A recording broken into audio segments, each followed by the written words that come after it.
آج کی اس محفل میں اس بزم میں ہم بات کریں گے رزق کی۔ واصف علی واصف فرماتے ہیں مخلوق کے خالق کا دعویٰ ہے کہ وہ زمین پر چلنے والے ہر جاندار کے رزق کا کفیل ہے۔ اس میں سب مخلوق شامل ہیں، انسان، حیوان، کیڑے مکوڑے، مرغ و ماہی، غرض کے ہر ذی جان اور ذی روح بغیر کسی استثناء کے۔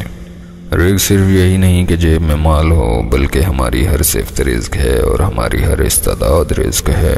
بینائی رزق ہے، گویائی رزق ہے، خیال رزق ہے، احساس رزق ہے، سماعت رزق ہے، وجود کی طاقت اور لطافت رزق ہے، غم رزق ہے، خوشی رزق ہے، علم رزق ہے، محبت رزق ہے، حسن رزق ہے، ذوق جمال رزق ہے، اور سب سے بڑی بات یہ ایمان بھی رزق ہے۔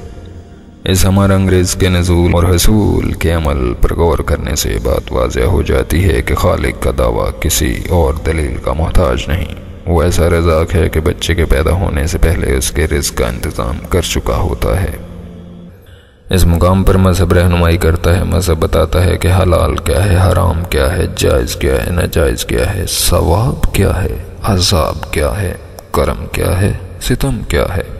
مذہب غور کرنے کی دعوت دیتا ہے، اور آخر رزق کی ضرورت کیا ہے، زندگی گزارنے کے لیے کیسا رزق چاہیے، ماں کو گود سے قبر تک کا سفر ہے، کتنا زیادہ راہ چاہیے۔ ہم مال بڑھاتے جائیں اور یہ بھول جائیں کہ زندگی کم ہو رہی ہے، سانس کی آری ہستی کا شدر کاٹ رہی ہے، زندگی برف کی سل کی طرح پگھلتی جا رہی ہے، یہ پونجی گھٹتی جا رہی ہے، دولت موت سے نہیں بچا سکتی۔ سانس بند ہو جائے تو رزق کی تمام افادیت ہمارے لیے ہمیشہ کے لیے ختم ہو جاتی ہے۔ جائز ضروریات کو ناجائز کمائی سے پورا کرنا حماقت ہے، گناہ ہے۔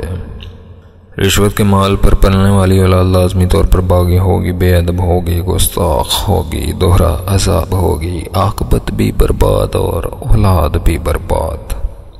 تکاثر زر نے انسان کو اتنا غافل اور اندھا بنا دیا ہے کہ اس کی آنکھ بند ہونے سے پہلے کھل نہیں سکتی۔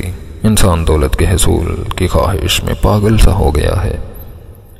دولت زندگی کے لیے ہے، لیکن آج کی زندگی صرف دولت کے لیے ہے۔ سوچنا چاہیے کہ صرف پیسہ ہی رزق نہیں، ایک قسم کا رزق حاصل کرنے کے لیے دوسری قسم کا رزق ضائع کرنا کم عقلی ہے۔ دین کو دے کر دولت دنیا حاصل کی تو بھی کس کام کی، وطن چھوڑ کر پیسہ لیا تو کس کام کا۔ جہنم میں لے جانے والی دولت سے وہ غریبی بہتر ہے جو جنت کی راہ دکھائے۔ خیر و شر کا شعور نہ ہو تو امیر غریب کی بحث ابز ہے۔ کائنات میں دولت کی یکساں تقسیم کی خواہش ایک ایسا خواب ہے جو اس وقت تک شرمندہ تعبیر نہیں ہو سکتا جب تک کوے اور مور کو ایک جیسے پر نہیں ملتے، یا شیر اور گیدڑ کو ایک جیسا مزاج نہیں ملتا۔